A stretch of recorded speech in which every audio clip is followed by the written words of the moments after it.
Hello बच्चों, आपका हार्दिक स्वागत है आपके अपने YouTube channel wifi maths by Dharmveer sir पर। जैसा कि आपको पता है, क्लास 12th के लिए हमारा चैप्टर 8 चल रहा था, एप्लीकेशन ऑफ डेरिवेटिव, जिसमें हम एक्सरसाइज 8.6 के क्वेश्चन नंबर 28 तक कंप्लीट कर चुके थे। तो इससे पहले की वीडियो अगर आपने नहीं देखी है तो उनका लिंक आपको इस वीडियो के डिस्क्रिप्शन में मिलेगा। साथ ही अगर आप कोई प्रॉब्लम हमसे शेयर करना चाहते हैं तो आप हमारे टेलीग्राम ग्रुप को भी ज्वाइन कर सकते हैं। ठीक है, तो चलिए देखते हैं क्वेश्चन नंबर 29 से। स्क्रीन पर आपको क्वेश्चन दिखाई दे रहा होगा। ठीक है, तो क्या बोल रहा है, स्टेटमेंट पढ़ लेते हैं भाई। क्या बोल रहा है, राइट सर्कुलर सिलेंडर। आपके पास क्या है, एक सर्कुलर सिलेंडर है, इज इंस्क्राइब्ड इन ए कोन। तो जो सिलेंडर है वो आपका कहां पर है भाई, कोन के अंदर बोला गया है। ठीक है, साथ ही क्या बोल रहा है, show that curved surface area of the cylinder is maximum. तो देखिए यहाँ पर मेन फोकस आपको करना है। क्या बोला गया है, show that the curved surface area of the cylinder is maximum. मतलब मैक्सिमम या मिनिमम किस चीज को बोला गया है, कवर्ड सरफेस एरिया को बोला है, किसके, सिलेंडर के। ठीक है, when the diameter of the cylinder is equals to the radius of the base of the cone. आपको साथ ही प्रूव करना है कि सिलेंडर का जो डायमीटर है वो कोन के रेडियस के इक्वल है। ठीक है ना, सिलेंडर का डायमीटर कोन के रेडियस के इक्वल है। तो ये आपको क्या करना है, प्रूव करना है। देख क्लियर है। तो देखिए मैक्सिमम या मिनिमम किस चीज को बोला गया है, सिलेंडर के कवर्ड सरफेस को बोला गया है मैक्सिमम। ठीक है, इसका मतलब सिलेंडर की जो डायमेंशंस है वही हमारे वेरिएबल होंगे, कोन की जो डायमेंशंस होगी वो हमारे क्या होंगे, कांस्टेंट होंगे। ठीक है ना, लेट तो हम करेंगे उनको, लेकिन होंगे क्या, कांस्टेंट की, क्योंकि यहाँ पर वेरिएशन किसमें पूछा गया है, केवल सिलेंडर की बात की गई है। क्लियर है। तो देखिए यहाँ पर स्केच हमने बना लिया है। कोन के अंदर आपका क्या है भाई, सिलेंडर है। तो कोन के अंदर हमने सिलेंडर शो कर दिया है। अब आपको पता है भाई, सिलेंडर की भी अपनी रेडियस होती है और हाइट होती है। तो सिलेंडर की रेडियस को मैंने एक्स सेलेक्ट कर रखा है यहाँ पर, और सिलेंडर की हाइट को मैंने किससे लिख दिया है, जेड से लिख दिया है। ठीक है, सेम इसी प्रकार से कोन की हाइट को मैंने किससे लिखा है, एच से, और कोन का जो रेडियस हो जाएगा उसको मैंने लिखा है आर से। क्लियर है। तो आप देख सकते हैं स्केच के अंदर यहां से यहां तक इसको मैंने जेड लेट किया है, और यहां से यहां तक कंप्लीट ये क्या लेट किया है, एच। ठीक है, तो यहाँ बी से और इस पॉइंट तक, ठीक है, इस पॉइंट को नाम दिया हमने सी। तो बी से सी पॉइंट तक की जो ये हाइट है ये कितनी होगी, तो टोटल आपके पास था एच, यहां से यहां तक था जेड। तो टोटल में से अगर हम इसको माइनस कर दें तो ये वाला पार्ट बच जाएगा, यानी कि ये बी से सी आपकी हाइट कितनी बची भाई, एच माइनस जेड बची है। ठीक है, तो याद रखें मैक्सिमम किस चीज को बोला गया है, सिलेंडर के कवर्ड सरफेस को। तो सिलेंडर की जो डायमेंशंस होगी, मतलब सिलेंडर के जो रेडियस और हाइट आपने लेट किए है ना, वो आपके वेरिएबल है। यानी कि इस क्वेश्चन में हमारे वेरिएबल क्या क्या होंगे, एक्स होंगे। एक तो एक्स होगा क्योंकि रेडियस लेट किया हमने सिलेंडर का, और दूसरा वेरिएबल क्या होगा आपका, जेड होगा। ठीक है, तो ये चीज आप पहले ही चेक कर लें ताकि आपको ये पता रहे कि आपके वेरिएबल कौन कौन से हैं। कोन के बारे में यहाँ पर मैक्सिमम मिनिमम कुछ भी कोई बात नहीं की गई है। इसका मतलब कोन की जो डायमेंशन होगी वो हमें एज ए कांस्टेंट लेके चलनी है। मतलब आर और एच आपका एज ए क्या होगा, कांस्टेंट होगा। ठीक है, तो चलिए लिख देते हैं सभी बातों को पहले जो हमने लेट किया है यहाँ पर। तो देख रहे हैं सोल्यूशन इसका, सबसे पहले लिख देते हैं हम सिलेंडर के बारे में। तो रेडियस ऑफ सिलेंडर कितना है भाई, लेट किया है, तो लेट लिख देते हैं भाई, let radius of cylinder, radius of cylinder. तो सिलेंडर का रेडियस हमने क्या लेट किया है भाई, वो हमने लेट किया है एक्स। ठीक है, साथ ही आपकी जो हाइट है सिलेंडर की, ठीक है, तो हाइट ऑफ सिलेंडर क्या हो जाएगा यहाँ पर, हाइट ऑफ सिलेंडर। तो हाइट ऑफ सिलेंडर क्या होगा भाई, उसको हमने लेट किया है किससे, जेड से। सेम इसी प्रकार से रेडियस भी लेट किया है किसका, कोन का। तो रेडियस ऑफ कोन क्या होगा यहाँ पर, रेडियस ऑफ कोन। तो रेडियस ऑफ कोन हो जाएगा आपका आर, क्योंकि आर लेट किया हमने। और साथ ही आपका हाइट भी लेट की है किसकी, कोन की। ठीक है, तो हाइट ऑफ कोन क्या होगी यहाँ पर, वो हमने लेट की है क्या भाई, एच। क्लियर है। इस चीज को भी आप निकाल के दिखाना चाहें तो दिखा सकते हैं। तो बी से सी की जो डिस्टेंस होगी वो किसके इक्वल होगी, ए बी से ओ की डिस्टेंस, बी से ओ में से माइनस कर देंगे सी से ओ। ठीक है, तो ये बी से ओ की जो डिस्टेंस है उसमें से सीओ माइनस कर दीजिए, आपके पास बीसी बच जाएगा। ठीक है ना, तो बीओ आपके पास क्या है भाई, एच लेट कर रखा है। आप देख सकते हैं बी पॉइंट से ओ पॉइंट तक की डिस्टेंस को हमने क्या लेट कर रखा है, एच। और सी से ओ, सी पॉइंट से ओ पॉइंट की ये जो डिस्टेंस है इसको हमने किससे लिखा है, जेड से लिखा है। ठीक है, तो क्या हो गया, एच माइनस जेड हो गया है। ठीक है, अब देखिए हमारे जो वेरिएबल है वो है एक्स और जेड, में पहले ही आपको डिफाइन कर चुका हूं। ठीक है, अब हमें कैसे भी करके एक्स और जेड में एक रिलेशन बनाना पड़ेगा ताकि उससे हम दोनों में से किसी एक वेरिएबल की वैल्यू निकाल लें। क्योंकि वेरिएबल डबल है, हमें सिंगल वेरिएबल में CS से तैयार करना है किसका, सिलेंडर का। ठीक है, तो इन दोनों में से एक की वैल्यू आपको निकालनी पड़ेगी। ठीक है, तो थोड़ा सा ध्यान से अगर आप देखें तो भाई कैसे निकाली जाए वैल्यू। देखिए कोण अगर गिवन है तो इसका मतलब कोण का भी यहाँ पर कुछ ना कुछ रोल तो रहेगा ही। ठीक है, तो अगर आप ध्यान से देखें तो यहाँ पर आपको दिखेगा एक तो ट्रायंगल OAB, पूरी ट्रायंगल की बात कर रहा हूं मैं, OAB, और दूसरी ट्रायंगल आपको दिख रही होगी यहाँ पर CDB। आप इधर की भी ले सकते हैं, कोई दिक्कत नहीं है। ठीक है ना, तो ये दोनों ही ट्रायंगल कैसी ट्रायंगल है, सिमिलर ट्रायंगल है। सिमिलर ट्रायंगल क्यों है भाई यहाँ पर ये, ठीक है, तो क्योंकि इनकी साइडों का जो रेशियो है ना वो इक्वल होगा। ठीक है, तो आपको यहाँ पर प्रूव करके दिखाने की आवश्यकता नहीं है कि भाई सिमिलर क्यों है। ठीक है, तो यहाँ पर देखिए सीधा लिख देते हैं हम इन ट्रायंगल। एक ट्रायंगल कौन सी ले रहे हैं, AOB, और दूसरी ट्रायंगल कौन सी ले रहे हैं भाई, दूसरी ट्रायंगल कौन सी ले रहे हैं, ये ले रहे हैं आपकी CDB। ठीक है, तो ये दोनों ट्रायंगल कैसी ट्रायंगल है भाई, सिमिलर ट्रायंगल है। ठीक है, ये दोनों कैसी ट्रायंगल है, सिमिलर ट्रायंगल है। आप यहाँ पर लिख भी सकते हैं सिमिलर ट्रायंगल। 9th क्लास में पढ़ा था हमने सिमिलर ट्रायंगल के बारे में। भाई कोई भी दो ट्रायंगल सिमिलर होती है, क्योंकि नाम से पता लग रहा है सिमिलर मतलब दिखने में एक जैसी। ठीक है ना, तो यहाँ पर भी एक 90 डिग्री का एंगल बन रहा है और यहाँ पर भी 90 डिग्री का एंगल बन रहा है। तो BAOB अगर देखें तो वो भी राइट एंगल ट्रायंगल है, और CDB को देखें तो वो भी एक राइट एंगल ट्रायंगल है। अब राइट एंगल ट्रायंगल चाहे कितनी भी हो, सभी कैसी होती है, दिखने में एक जैसी होती है, सिमिलर होती है। ठीक है ना, इसीलिए हम इनको सिमिलर बोल रहे हैं। क्लियर है, अब यहाँ पर प्रूफ आपको दिखाने की आवश्यकता नहीं है, रीजन मैंने आपको बता दिया है। ठीक है, तो देखिए कोई भी दो ट्रायंगल अगर सिमिलर होती है ना तो उनकी कोरस्पॉन्डिंग साइडों का रेशियो क्या होता है, इक्वल होता है। तो यही कंसेप्ट यूज करके हम एक्स और जेड में रिलेशन तैयार करेंगे। ठीक है, तो कोरस्पॉन्डिंग साइडों का रेशियो क्लियर है, तो वो कोई भी साइड आप ले सकते हैं। तो हम यहाँ पर वही साइड लेंगे जिनको हमने लेट कर रखा है। ठीक है, जो इंक्लूड है। तो आप देख सकते हैं, पहले पूरी ट्रायंगल देखिए AOB, क्या इसके हाइपोटेनस को हमने लेट कर रखा है, नहीं कर रखा ना, तो इसका यूज नहीं करेंगे हम किस पर काम करेंगे, खाली बेस और परपेंडिकुलर पर। ठीक है, तो हम बड़ी वाली ट्रायंगल AOB का क्या ले लेते हैं, बेस ले लेते हैं। तो बेस क्या है हमारे पास, OA है। ठीक है, और अपोन में किसका बेस लिखेंगे, छोटी वाली ट्रायंगल का। मैंने बोला है कोरस्पॉन्डिंग साइडों का रेशियो, तो इसका बड़ी वाली का हमने बेस लिया है, तो छोटी वाली का भी बेस इसके अपोन में लिखना होगा, CD। ठीक है ना, लिखते समय की आप बात याद रखें, अगर आप न्यूमरेटर में AOB की साइडें लिख रहे हैं तो नेक्स्ट टाइम भी AOB की साइड ही लिखेंगे, मतलब इंटरचेंज नहीं करना है। CDB की साइडों को हम कहां रख रहे हैं, डेनोमिनेटर में रख रहे हैं। ठीक है, तो नेक्स्ट जब साइड लिखेंगे तो AOB की साइड न्यूमिनेटर में ही रखनी है और CDB की साइड कहां पर रखनी है, डेनोमिनेटर में। ठीक है, तो यहाँ पर मैंने बेस में रेशियो लिखा, अब मैं परपेंडिकुलर में लिख देता हूं। तो AOB का परपेंडिकुलर क्या है भाई, OB है। ठीक है ना, क्या है, OB। और CDB का परपेंडिकुलर क्या है, ये CB है, या BC भी लिख सकते हैं आप। ठीक है, तो मैंने खाली बेस और परपेंडिकुलर का रेशियो बनाया, क्योंकि हाइपोटेनस को हमने नहीं तो लेट कर रखा है और ना हमें उनका कोई यूज करना है। क्लियर है, तो यहाँ पर मैंने लिख दिया है भाई ये दोनों ट्रायंगल अगर सिमिलर है तो इनकी कोरस्पॉन्डिंग साइडों का रेशियो क्या होगा, इक्वल होगा। अब मैं इन सभी की वैल्यू रिप्लेस कर देता हूं। तो OA की वैल्यू आपको कितनी गिवन है, OA क्या लेट कर रखा है, स्केच में आपको दिख रहा होगा, OA को हमने लेट कर रखा है R। ठीक है, और नीचे आपका है CD को आपने क्या लेट कर रखा है, X दिखाई दे रहा होगा, मैंने लिख रखा है। ठीक है, क्योंकि सिलेंडर का आप रेडियस यहाँ देखे या यहाँ देखे दोनों सेम होगा, तो यहाँ पर हमने X लेट कर रखा है, तो ये भी क्या होगा, X होगा। ठीक है, इक्वल्स टू OB अगर आप ध्यान से स्केच में देखें तो OB आपका क्या है, H है, साइड में लिख रखा है। ठीक है ना भाई, और BC आपका क्या है भाई, BC आपका जो है वो वहां पर हमने कैलकुलेट किया, देखिए यहाँ पर भी किया था, H माइनस जेड। तो BC आपका क्या है भाई, H माइनस जेड है। ठीक है, तो यहां से क्रॉस मल्टीप्लाई करके हमारे वेरिएबल क्या थे, वहां पर लिखे हुए हैं X और Z।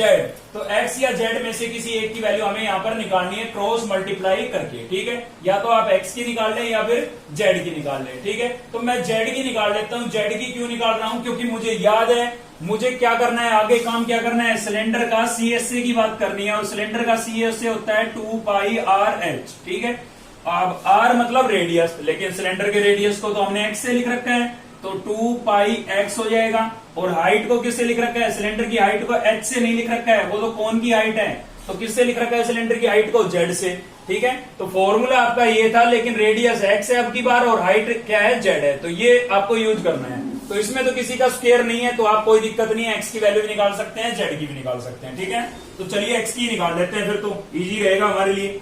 तो यहां से हम x की वैल्यू निकालेंगे, क्या करेंगे, क्रॉस मल्टीप्लाई कर देते हैं पहले इसको।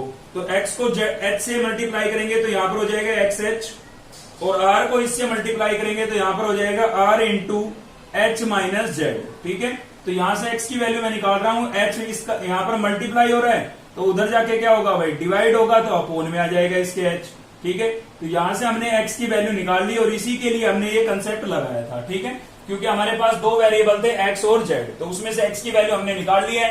अब हम चलते हैं जो हमें मैक्सिमम मिनिमम बोल रखा था, ठीक है, उस कंसेप्ट का हम यूज करते हैं और उसको सिंगल वेरिएबल में चेंज करते हैं। तो भाई मैक्सिमम मिनिमम यहां पर किस चीज को बोल रखा था, CSA ऑफ सिलेंडर। ठीक है, तो उसके लिए मैंने पहले बना के बता दिया आपको। CSA ऑफ सिलेंडर क्या हो जाएगा, यहां पर यहां लिख देते हैं हम CSA ऑफ सिलेंडर। ठीक है, curved surface area of cylinder.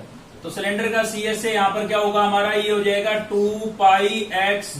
ठीक है ना, फॉर्मूला होता है 2πrh, लेकिन रेडियस हमने इस क्वेश्चन में x लिख रखी है सिलेंडर की, और हाइट क्या लिख रखी है, z, इसलिए लिखा हमने 2πxz।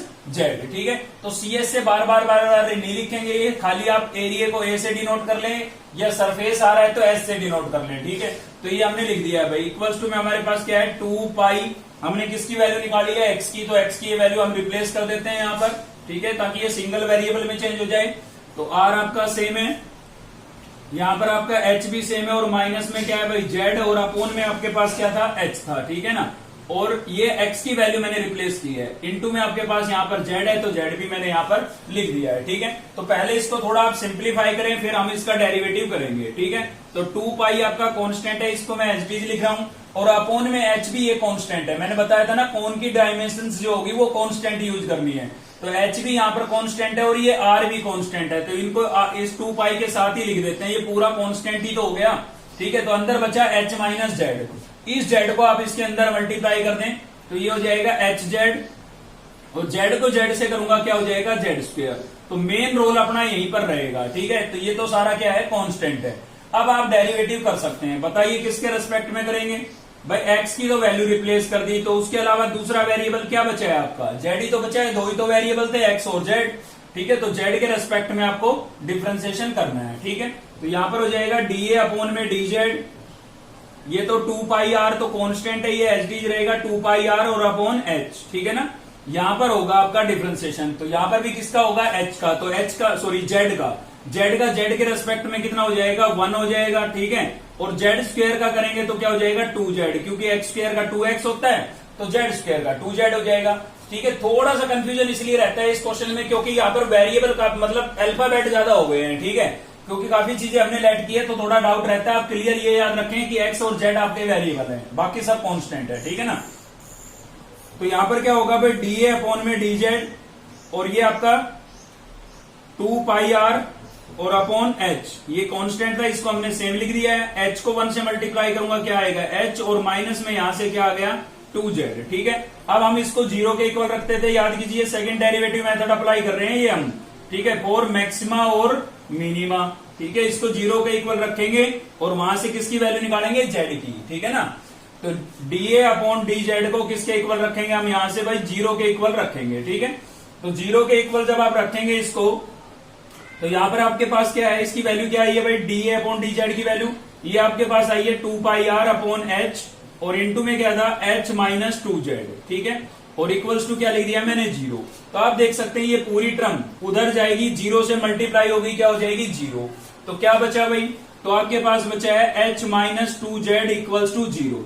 मुझे यहां से h की वैल्यू चाहिए, किसकी वैल्यू चाहिए, सॉरी z की वैल्यू चाहिए, वेरिएबल क्या था आपका z। ठीक है ना, तो z की वैल्यू चाहिए, तो 2z को हम उधर ले जाते हैं, इक्वल टू के उधर किसका हो जाएगा, प्लस का, और वहां से 2 मल्टीप्लाई में उसको इधर भेज देते हैं तो वो इधर आके डिवाइड हो जाएगा, यानी कि z की वैल्यू आपके पास क्या आ गई, h अपॉन 2 आ गई है। ठीक है भाई, क्या आ गई है, h अपॉन 2।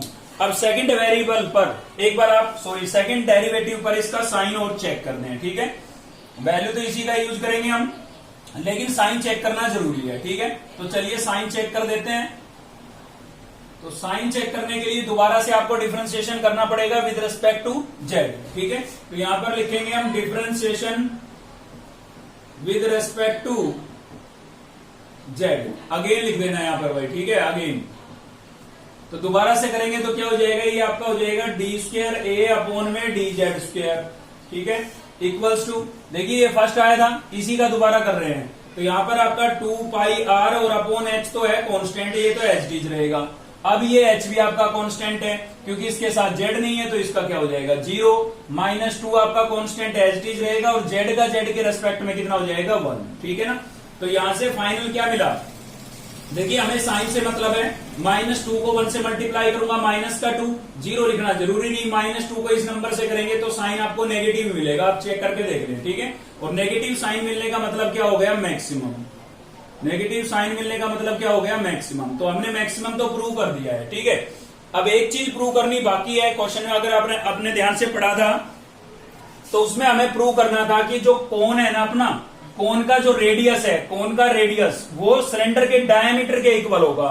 तो कोन का रेडियस कितना है, कोन का रेडियस है आपका r, ठीक है। कोन का रेडियस क्या है भाई r, और अपने सिलेंडर का डायमीटर क्या होगा, जब सिलेंडर का रेडियस x है तो आपको पता है जो डायमीटर होता है वो रेडियस का डबल होता है, तो रेडियस अगर x है तो डायमीटर क्या होगा 2x। मतलब ये बात मुझे प्रूव करनी है, ठीक है ना, मुझे प्रूव करना है कि r जो है वो किसके इक्विवेलेंट है, 2x के इक्विवेलेंट है, ठीक है। तो ये चीज हम कैसे प्रूव करेंगे भाई, हमें यहां से r या x में से किसी एक की वैल्यू निकालनी पड़ेगी, ठीक है। तो आपको याद होगा यहाँ पर लिखा था, हमने मिटा दिया है, ये किसकी वैल्यू थी, आपकी x की वैल्यू थी, ठीक है ना भाई, ये किसकी वैल्यू थी, x की वैल्यू।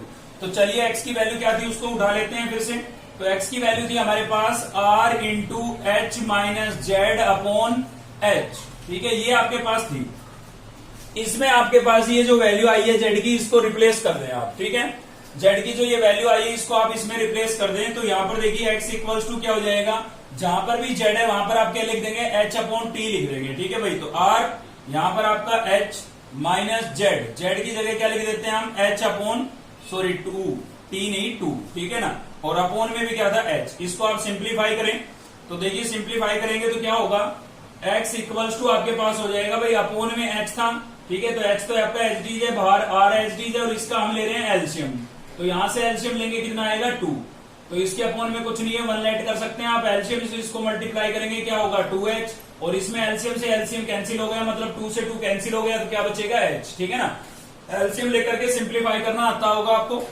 तो इधर से हमारे पास क्या बचा हुआ है, x इक्वल्स टू में r आपके पास बाहर था, ठीक है, 2h माइनस h क्या हो गया भाई h, और अपॉन में क्या है 2, और कंप्लीट के अपॉन में भी h था, ठीक है, ये वाला h, तो ये अपॉन में था। अब इसका क्या होगा, रेसिप्रोकल होगा, तो इसके अपॉन में आप 1 लेट करके रेसिप्रोकल कर सकते हैं, तो r आपका सेम है, h अपॉन 2 आपका यहाँ पर ये सेम लिखा हुआ है, और h अपॉन 1 का रेसिप्रोकल करेंगे तो 1 अपॉन h हो जाएगा, ठीक है ना। छोटी क्लास से पढ़ते आ रहे हैं आप ये कि फ्रैक्शन के अपॉन में फ्रैक्शन होता है तो नीचे वाले फ्रैक्शन का क्या हो जाता है, रेसिप्रोकल हो जाता है। तो h से h क्या हो गया भाई कैंसिल, तो x इक्वल्स टू यहाँ पर बचा r, और अंदर से क्या बचा है 1/2 बचा है, ठीक है। तो ये 2 डिवाइड हो रहा है, इसको आप इधर भेज दें तो ये x से इधर आके क्या होगा मल्टीप्लाई, इक्वल्स टू में बचा r और 1, तो r को 1 से मल्टीप्लाई करेंगे क्या हो जाएगा r। तो देखिए प्रूव हो गया आपका कि r किसके इक्विवेलेंट है 2x के। तो यही हमें प्रूव करना था, मैंने पहले लिख के बता दिया था आपको ये, ठीक है ना। तो कुछ भेद नहीं था क्वेश्चन के अंदर, थोड़ा सा आपको बस दिमाग लगाना है कहां पर, सिमिलर ऑफ ट्रायंगल का कंसेप्ट यहाँ पर एक नई चीज थी, ठीक है ना। तो जो बात हर वीडियो में मैं बताता हूं, हर क्वेश्चन में आपको सबसे पहले सर्च करना है कि मैक्सिमम मिनिमम किस चीज को बोला गया है, और उसको एक सिंगल वेरिएबल में कन्वर्ट करके सेकंड डेरिवेटिव मेथड आपको अप्लाई कर देना है, ठीक है। उसके अलावा कुछ प्रूव करने के लिए बोलता है तो आप उसकी वैल्यू फाइंड कर लें, खुद पे खुद प्रूव हो जाएगा। तो यहाँ पर देखिए हमने x की वैल्यू को सिंप्लीफाई किया और खुद प्रूव हो गया है, ठीक है।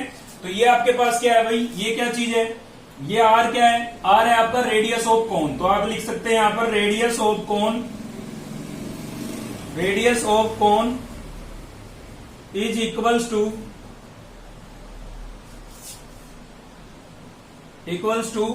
2x। 2x क्या चीज है, x रेडियस है सिलेंडर का, तो 2x क्या है diameter, diameter of cylinder, diameter of cylinder, ठीक है। तो यही हमें क्या करना था, प्रूव करना था, ठीक है भाई। यहां पर लिख देंगे hence radius of cone is equals to diameter of cylinder, ठीक है। तो यही हमें क्या करना था, प्रूव करना था। चलिए देखते हैं नेक्स्ट क्वेश्चन। तो नेक्स्ट देख रहे हैं हम भाई क्वेश्चन नंबर 31 जो आपको स्क्रीन पर दिखाई दे रहा होगा, ठीक है। तो चलिए स्टेटमेंट पढ़ लेते हैं, क्या बोल रहा है भाई, prove that the right circular cone of maximum volume, ठीक है। तो आपको क्या प्रूव करना है कि एक राइट सर्कुलर कोन है जिसका वॉल्यूम क्या बताया, मैक्सिमम बताया है, which can be inscribed in a sphere, जो कि किसके अंदर है, एक स्पेयर के अंदर है, ठीक है। ऑफ रेडियस है, उस स्पेयर का रेडियस कितना गिवन है आपको, ए गिवन है, ठीक है। तो आपको प्रूव करना है as its altitude is equals to 4/3a। तो आपको प्रूव करना है कि जो आपका कोन था ना उसका एल्टीट्यूड, एल्टीट्यूड का मतलब हाइट, हाइट कितनी होगी, 4/3a होगी। ये आपको क्या करना है, प्रूव करना है, ठीक है। तो चलिए देख लेते हैं स्केच इसका। तो इसने बोला था कि एक स्पेयर है, तो स्पेयर बनाया हमने, उसके अंदर एक कोन बोला था तो कोन दिखा दिया है। अब देखिए स्पेयर है तो उसका सेंटर भी होगा, तो हमने इसको सेंटर नाम दे दिया है, ओ नाम दे देते हैं इस सेंटर को, ठीक है। ये आपका सेंटर है, तो सेंटर से आपकी रेडियस दी हुई है, ठीक है। तो उसका हमें फायदा उठाना है। कैसे भाई, सेंटर से अगर मैं इधर दिखाता ये भी रेडियस होती, उधर दिखाता तो भी रेडियस होती, लेकिन मैंने कुछ ऐसे हिसाब से दिखाई ताकि कोन के एल्टीट्यूड में वो इंक्लूड हो जाए, ठीक है। इसलिए मैंने सीधा ऐसे दिखाया। तो ये सेंटर से और यहां तक की जो डिस्टेंस होगी वो आपका रेडियस ही होगा सर्कल का, तो जो कि आपको क्या गिवन है, ए गिवन है। और इस कोन का जो रेडियस है उसको हम लेट कर लेते हैं आर, ठीक है। तो इसके अलावा इसका जो एल्टीट्यूड है ना वो हमारे पास आ सकता है, क्योंकि यहाँ ओ से, और इसका नाम दे देता हूं मैं ए, तो ओ से ए की डिस्टेंस तो हमें गिवन हो गई ए, स्मॉल ए, ठीक है ना। तो इसको अगर मैं लेट कर लेता हूं, इसका नाम भी दे देता हूं कुछ, यहाँ पर बी लिख देता हूं, ठीक है भाई। तो ये जो है इसको मैं लेट कर लेता हूं एक्स। तो यहाँ पर आपके कोन की एल्टीट्यूड, कोन का एल्टीट्यूड यानी कि हाइट तैयार हो चुकी है। और ए पॉइंट से ओ पॉइंट तक ए स्मॉल ए गिवन है, और ओ से बी तक हमने क्या लेट कर लिया है, एक्स लेट कर लिया है, ठीक है। तो आर और एक्स हमने यहाँ पर लेट किए हैं, मतलब हमारे पास वेरिएबल कितने हो गए हैं, डबल हो गए हैं, ठीक है। तो सभी चीजों को पहले थोड़ा डिफाइन कर देते हैं यहाँ पर भाई। तो radius of sphere, radius of sphere, तो जो स्पेयर का रेडियस है वो हमें क्या गिवन है, ए गिवन है, ठीक है। उसके अलावा हमने लेट किया है radius of cone, radius of कोन, ठीक है। याद रखें स्मॉल ए आपको गिवन है तो इसको एज ए कांस्टेंट यूज करना है, ठीक है ना। तो रेडियस ऑफ कोन क्या हो गया आपका आर, और साथ ही हमने लेट किया है किसको, ओ से बी की डिस्टेंस को, ओ से बी की डिस्टेंस को हमने क्या लेट किया है, एक्स लेट किया है भाई, ठीक है। तो आप समझ सकते हैं कि यहाँ पर जो हाइट ऑफ कोन हो जाएगा या एल्टीट्यूड ऑफ कोन हो जाएगा वो क्या होगा, हाइट ऑफ कोन, तो वो आपका हो जाएगा ए पॉइंट से बी पॉइंट तक की डिस्टेंस, ठीक है। तो ए से बी तक की डिस्टेंस क्या हो गई भाई, ए प्लस एक्स हो गई या नहीं हो गई, बताइए भाई। ए तो ये वाली, ठीक है, यहां तक, और एक्स ये, तो टोटल क्या बन गई, एल्टीट्यूड बन गया, हाइट बन गई किसका, कोन का। तो इसीलिए मैंने यहां पर लिखा है क्योंकि इसी को तो हमें फाइंड करना है। अब आप याद कीजिए कि मैक्सिमम मिनिमम किस चीज को बोला गया है, तो भाई मैक्सिमम मिनिमम बोला गया है कोन के वॉल्यूम को, ठीक है। कोन के वॉल्यूम को आपको बोला गया है मैक्सिमम। तो कोन का वॉल्यूम होता क्या है, पहले फॉर्मूला लिख लेते हैं हम अलग से रफली। तो 1/3 पाई आर स्क्वायर एच होता है भाई, ठीक है। तो देख सकते हैं आपका जो कोन है उसका रेडियस तो आर ही है, तो आर तो सही है, हमारा आर ही रहेगा। लेकिन जो एच है, एच क्या चीज है, हाइट, और हाइट यहाँ पर कितनी आई हमारे पास, ए प्लस एक्स रिप्लेस करूंगा, ठीक है। अब आप इसमें ध्यान से देखें कि इसमें वेरिएबल कितने हैं, इसमें भाई डबल वेरिएबल है, दो वेरिएबल है, एक आर और दूसरा एक्स। तो इसका मतलब किसी एक की वैल्यू हमें निकालनी पड़ेगी। तो सोचिए कैसे निकाले किसी एक की वैल्यू, यहां से भाई कैसे निकाल सकते हैं हम यहां से वैल्यू, ठीक है। तो देखिए जैसा कि मैंने आपको शुरू में बोला था कि जो गिवन है ना उसका आप पूरा पूरा फायदा उठाने की कोशिश करें, ठीक है। तो यहां से तो हम सीधा नहीं निकाल पाएंगे किस चीज को, इन दोनों में से किसी एक की वैल्यू को। तो कैसे निकालें भाई, क्योंकि अगर इसमें मैं सीधा पाइथागोरस थ्योरम लगाता हूं तो हाइपोटेनस आपको गिवन नहीं है, ठीक है। तो उसको भी लेट करना पड़ेगा, तो फिर 3 वेरिएबल हो जाएंगे, क्लियर है ना। तो यहां से सीधा नहीं निकल पाएगा। तो कैसे निकलेगा, देखिए अगर इस सेंटर को मैं इधर मिला देता हूं, ठीक है, इधर मैंने मिला दिया, तो ये क्या है बताइए, इस पॉइंट को मैं नाम दे देता हूं सी। तो ओ से सी क्या चीज है, रेडियस ही तो है किसका, स्पेयर का। भाई सेंटर से आप किधर भी मिलाएं सर्कमफेरेंस को, क्या होगा, रेडियस होगा। तो इसका मतलब ये भी आपका क्या होगा, ए होगा, क्योंकि रेडियस ऑफ स्पेयर है। अब मैं इसके अंदर पाइथागोरस थ्योरम लगा सकता हूं, किसमें, ओ बी सी में, क्योंकि इसमें हाइपोटेनस हमें गिवन हो चुका है, अब हमें लेट करने की आवश्यकता नहीं पड़ेगी, ठीक है। तो चलिए लगा देते हैं इसके अंदर पाइथागोरस थ्योरम। तो इसमें भाई हम पाइथागोरस थ्योरम अगर आप अप्लाई करेंगे तो उससे क्या फायदा होगा कि आर, एक्स और ए के अंदर हमारे पास एक रिलेशन आ जाएगा, और उसमें से हम अपने वेरिएबल, किसी एक वेरिएबल की क्या निकाल सकते हैं, वैल्यू निकाल सकते हैं, ठीक है। तो यहां पर आप क्या करेंगे, using Pythagoras theorem, Pythagoras theorem, और किस में यूज कर रहे हैं, in triangle in triangle BOC, BOC, ठीक है। इस ट्रायंगल के अंदर हम क्या अप्लाई कर रहे हैं भाई, पाइथागोरस थ्योरम अप्लाई कर रहे हैं, ठीक है। ध्यान में एक चीज को रखना है कि यहाँ पर आपके वेरिएबल क्या है, तो ए आपका कांस्टेंट है, एक्स और आर आपका वेरिएबल है, ठीक है। तो पाइथागोरस थ्योरम क्या होती है भाई, hypotenuse square equals to base square plus perpendicular square. तो 90 के सामने वाला आपका हाइपोटेनस होता है, मतलब एच की वैल्यू तो आपके पास क्या हो गई, ए हो गई, तो इसका स्क्वायर बी बेस, बेस आपको क्या गिवन है, आर गिवन है, तो आर स्क्वायर, बीसी आपका बेस है, ठीक है ना। और परपेंडिकुलर, परपेंडिकुलर आपका क्या हो गया, एक्स हो गया, तो एक्स का स्क्वायर। अब आपको यहां से आर स्क्वायर या एक्स स्क्वायर में से किसी एक की वैल्यू निकालनी है, ठीक है। तो आप पहले इसलिए हमने ये लिख लिया था ताकि इसको देख के आप देख लें कि भाई किसकी वैल्यू निकालने से हमें फायदा होगा।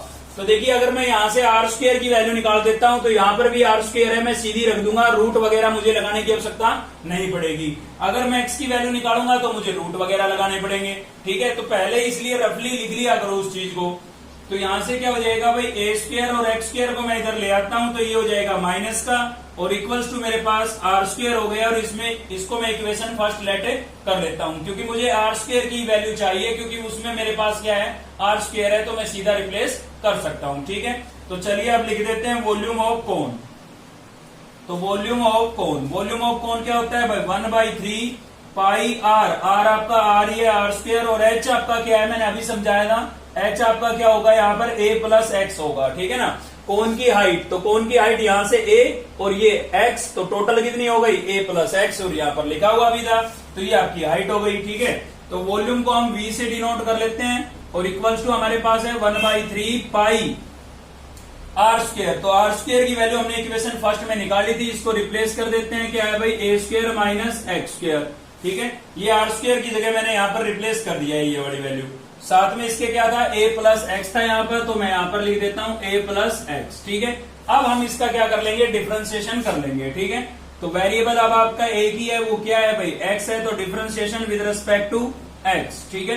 तो x के रिस्पेक्ट में इसका डेरिवेटिव हम कर रहे हैं, तो क्या हो जाएगा, dv अपॉन में dx, 1/3, और पाई आपका कॉन्स्टेंट है, और ये दोनों ही आपके, दोनों के अंदर आपके पास क्या है, वेरिएबल है, इसमें भी x है और उसमें भी x है, ठीक है। तो दो टर्म इनटू में आ रही है, तो आपको डेरिवेटिव यानी कि डिफरेंशिएशन करने के लिए क्या अप्लाई करना पड़ेगा, u इंटू वी की प्रॉपर्टी अप्लाई करनी पड़ेगी, ठीक है। तो चलिए कर देते हैं अप्लाई। तो इसमें क्या होगा भाई, first term as it is रहेगी, और डी बाई डी एक्स किसका होगा, सेकंड टर्म का। तो सेकंड आपकी क्या है, a प्लस एक्स है, ठीक है। अब प्लस का साइन आएगा बीच में, आपकी बार सेकंड टर्म एच डीज रहेगी, मतलब a प्लस एक्स आपका एच डीज रहेगा, और डी बाई डी एक्स किसका होगा, फर्स्ट टर्म का, यानी कि ए स्क्वायर माइनस एक्स स्क्वायर का, ठीक है। तो ये मैंने u इंटू वी की प्रॉपर्टी अप्लाई कर दी है, फर्स्ट टर्म एच डीज, सेकंड का डिफरेंशिएशन, प्लस सेकंड एच डीज, फर्स्ट का डिफरेंशिएशन, ठीक है। तो चलिए इसको सोल्व कर लेते हैं। तो क्या हो जाएगा भाई, डीवी अपॉन में डी एक्स इक्वल्स टू 1/3 पाई, ठीक है। तो ये मैंने सेम लिख दिया है, इसको सोल्व कर रहे हैं, तो यहां से क्या हो जाएगा भाई, ए स्क्वायर माइनस एक्स स्क्वायर, ठीक है। इसके अंदर का डिफरेंशिएशन करेंगे, तो देखिए ए आपका कांस्टेंट है, और कांस्टेंट का डेरिवेटिव क्या हो जाता है, 0, उसके बाद है एक्स, और एक्स का एक्स के रेस्पेक्ट में कितना हो जाएगा, 1, ठीक है। बीच में प्लस का साइन था, तो प्लस का साइन लगा दिया हमने। यहां से हमारे पास क्या है भाई, ए प्लस एक्स, तो ए प्लस एक्स, और इसका करेंगे तो ए स्क्वायर का क्या हो जाएगा, 0 हो जाएगा, क्योंकि इसके साथ एक्स की टर्म नहीं है, और एक्स स्क्वायर का क्या होगा, -2x होगा, ठीक है ना। एक्स स्क्वायर का क्या हो जाएगा, 2x, क्लियर है। तो इसको थोड़ा और सिंप्लीफाई करते हैं। तो 1/3 आपका सेम लिखा हुआ है, पाई भी सेम है, इसको 1 से मल्टीप्लाई करूंगा, सेम ही आएगा, ए स्क्वायर माइनस एक्स स्क्वायर, ठीक है। यहाँ पर 0 को लिखना जरूरी नहीं है, तो क्या बचा, -2x, तो इसको आप -2x से मल्टीप्लाई कर दें, -2x से a को करेंगे तो ये हो जाएगा -2ax, और -2x को x से करेंगे तो क्या हो जाएगा भाई, -2x स्क्वायर हो जाएगा, ठीक है ना। क्योंकि प्लस माइनस माइनस होगा, और x यहाँ पर था, x यहाँ पर था, तो x स्क्वायर हो गया, ठीक है। ये आ गया है। तो थोड़ा और इसको सिंप्लीफाई करें आप, कैसे सिंप्लीफाई करेंगे, 1/3 पाई है आपके पास, ठीक है। तो आपका देखिए माइनस एक्स स्क्वायर और माइनस का 2x स्क्वायर, माइनस का यहाँ पर एक्स स्क्वायर था, माइनस के 2 यहाँ पर है, तो कितना हो गया, माइनस का 3x स्क्वायर हो गया, ठीक है। उसके अलावा आपके पास बचता है यहाँ पर माइनस का 2ax, और प्लस का क्या बचता है भाई, a स्क्वायर बचता है, ठीक है। तो आपके पास यहाँ पर क्या बन गई है, क्वाड्रेटिक इक्वेशन बन गई है, जिसको हमें क्या करना पड़ेगा, फैक्टराइज करना पड़ेगा, ठीक है। तो चलिए इसको फैक्टराइज कर लेते हैं भाई, यहीं पर फैक्टराइज कर लें आप, और फिर 0 के इक्वल रख दें, या बाद में भी कर सकते हैं 0 के इक्वल रखने के बाद। ठीक है, तो चलिए यहीं पर फैक्टराइज कर लेते हैं इसको। तो फैक्टराइज इसको करेंगे तो क्या होगा, देखिए हमारे पास आ गया था 1/3 पाई। ठीक है, आप इसके अंदर वो फैक्टराइजेशन मेथड अप्लाई कर सकते हैं या डिस्क्रिमिनेट भी लगा सकते हैं। ठीक है, तो कोफिशिएंट देखें यहाँ पर एक्स स्क्वायर के साथ कितना है -3, तो -3 लिख दिया हमने। और इनटू में कांस्टेंट टर्म क्या है, ए स्क्वायर, तो क्या आएगा भाई -3a² आएगा। ठीक है, और x का कोफिशिएंट कितना है -2a। देखिए कंफ्यूज नहीं होना है, वहां पर नंबर होते थे तो नंबर लिखते थे, और यहाँ पर नंबर होने की बजाय x का कोफिशिएंट एक वेरिएबल ही है। ठीक है ना, a है, मतलब अल्फाबेट है। ठीक है ना, वेरिएबल तो नहीं कहेंगे, वेरिएबल तो x और हमारा क्या है r है। ठीक है ना, तो एक क्या है अल्फाबेट में दे दिया है बस, इसलिए आपको कंफ्यूज नहीं होना है। ठीक है ना, तो प्रोडक्ट क्या आना चाहिए -3a² और सम क्या आना चाहिए भाई 2a। तो आप सोच के बताएं कि क्या फैक्टर बनेंगे, मतलब ऐसे दो नंबर सर्च करने हैं जिनको मल्टीप्लाई करें तो ये आए और ऐड या सब्ट्रैक्ट करें तो ये आए। तो भाई मुझे तो मिल गया क्या, -3a और +a। ठीक है, आप मल्टीप्लाई करके देख लें ये आएगा, और ऐड करके देख लें ये आएगा। ठीक है ना, तो ये आपके फैक्टर बन गए। किसके फैक्टर बने हैं ये, इसके फैक्टर बने हैं। ठीक है, तो चलिए बाकियों को मैं सेम लिख देता हूं, -3x² और -2ax के फैक्टर क्या बन गए, एक तो आपका बन गया -3a। देखिए इसके साथ x था तो इनके साथ भी आपको x लिखना है, और दूसरा क्या बना है +a, और इसके साथ भी क्या लिखेंगे x। मतलब इसको वापिस ऐड करें तो ये चीज आनी चाहिए आपकी। ठीक है ना, और प्लस में क्या था हमारे पास a²। तो मैंने ये 10th क्लास का वही फैक्टराइजेशन मेथड ही लगाया है। ठीक है, बस यहाँ पर थोड़े अल्फाबेट आ गए थे भाई। तो चलिए आगे इसको सोल्व कर लेते हैं। 1/3 पाई आपका कांस्टेंट है, एच डी रहेगा। इन दोनों में कॉमन देख लें आप, और इन दोनों में कॉमन देख लें। ठीक है, तो इन दोनों में कॉमन देखेंगे तो -3x आपका कॉमन होगा, तो यहां से एक x बचा। ठीक है, माइनस कॉमन हो गया तो अंदर के साइन चेंज होंगे, दोनों टर्म किसकी होगी, अब प्लस की होगी। तो इसमें से 3x मैंने कॉमन कर लिया, एक x बचा। इसमें से 3 कॉमन गया, x कॉमन गया, क्या बचेगा a बचेगा। और प्लस का साइन मैंने क्यों लगाया, क्योंकि माइनस कॉमन किया है तो अंदर के साइन चेंज हो गए। यहां से क्या कॉमन है भाई, यहां से a कॉमन है। ठीक है, तो यहां से आपका बचा है x, और a² में से a कॉमन गया तो क्या बचेगा, a बचेगा। अब आप देख सकते हैं ये लाइक टर्म बनी, और लाइक ही बननी चाहिए थी, वरना फैक्टर गलत होते हैं हमारे।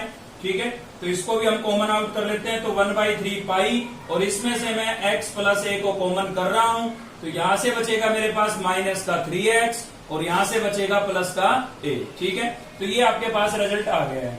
अब आप इसको 0 के इक्वल रख सकते हैं, मतलब अगला स्टेप लगा सकते हैं। और अगला स्टेप क्या था हमारा, लिखते थे फॉर मैक्सिमा और मिनिमा, और फर्स्ट डेरिवेटिव को किसके इक्वल रख देते थे भाई, 0 के इक्वल रख देते थे। मतलब आपके dv/dx को मैं किसके इक्वल लिख दूंगा, 0 के इक्वल। ठीक है, तो dv/dx की वैल्यू क्या आई हमारे पास 1/3 पाई, और साथ में क्या था भाई x + a और -3x + a, और इक्वल्स टू क्या था 0। हमें यहां से x की वैल्यू फाइंड करनी है। ठीक है ना, तो दो ही तो वेरिएबल थे हमारे, x और r, तो r तो इसमें है नहीं क्योंकि r की तो हमने वैल्यू रिप्लेस कर दी थी।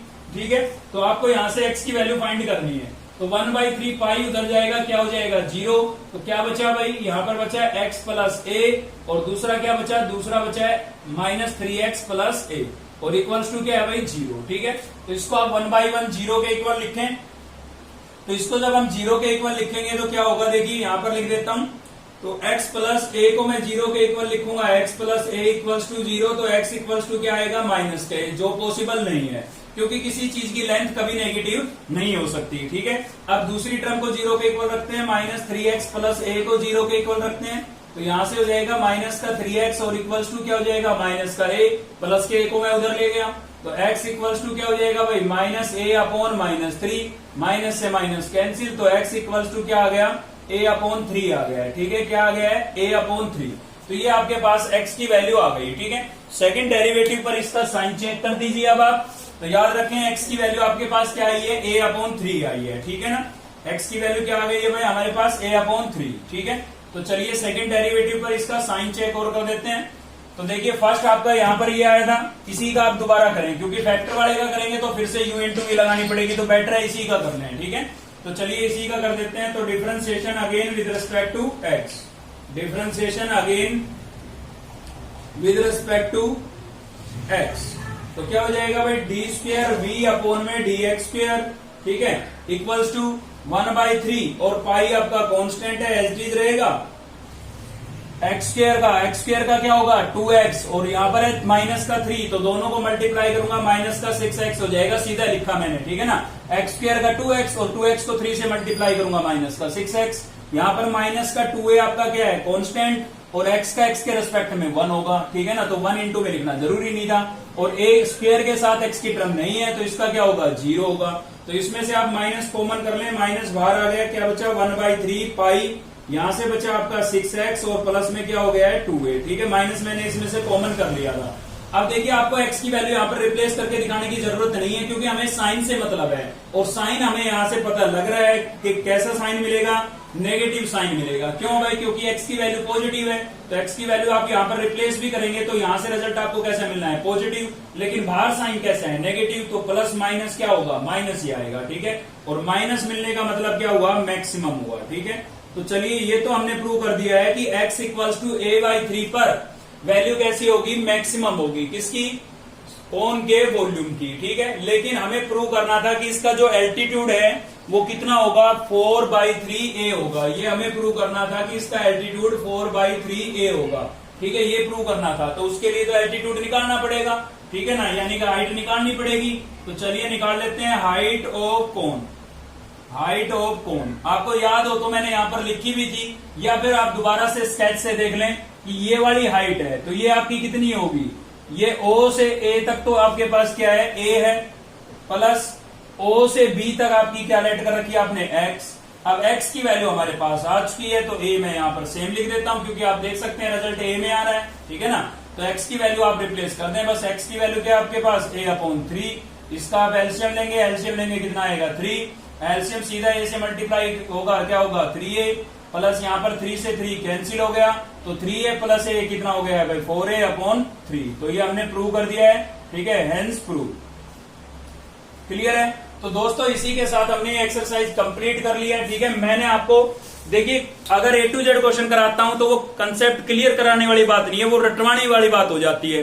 तो आप देख सकते हैं इस एक्सरसाइज पर हमारी ऑलरेडी 4 वीडियो हो चुकी है इसको लगा करके, ठीक है। तो चारों वीडियो में मैंने आपको एक ही बात बताई है कि सबसे पहले आपको हर क्वेश्चन में ये सर्च करना है कि मैक्सिमम मिनिमम किस चीज को बोल रखा है, और उसको एक सिंगल वेरिएबल में कन्वर्ट करना है। अगर ये टैलेंट आपके अंदर है तो ये एक्सरसाइज आपके लिए बहुत इजी हो जाएगी, ठीक है। फिर भी आपको कोई समस्या हो तो आप हमें टेलीग्राम पर मैसेज कर सकते हैं, उस क्वेश्चन पर हम स्पेशल वीडियो जरूर बनाएंगे, ठीक है। तो हमारी तरफ से ये एक्सरसाइज कंप्लीट हो गई है। अगर फिर भी आपकी समस्या हो तो आप जरूर शेयर करें। तो आज की इस वीडियो में केवल इतना ही था। अगर वीडियो आपको अच्छी लगी तो लाइक करिए, ठीक है, साथ ही चैनल को सब्सक्राइब कर लीजिए अब तक नहीं किया है तो, और बेल आइकन को दबा लीजिए ताकि नेक्स्ट वीडियो का नोटिफिकेशन आपको मिलता रहे। थैंक यू, मिलते हैं नेक्स्ट वीडियो में।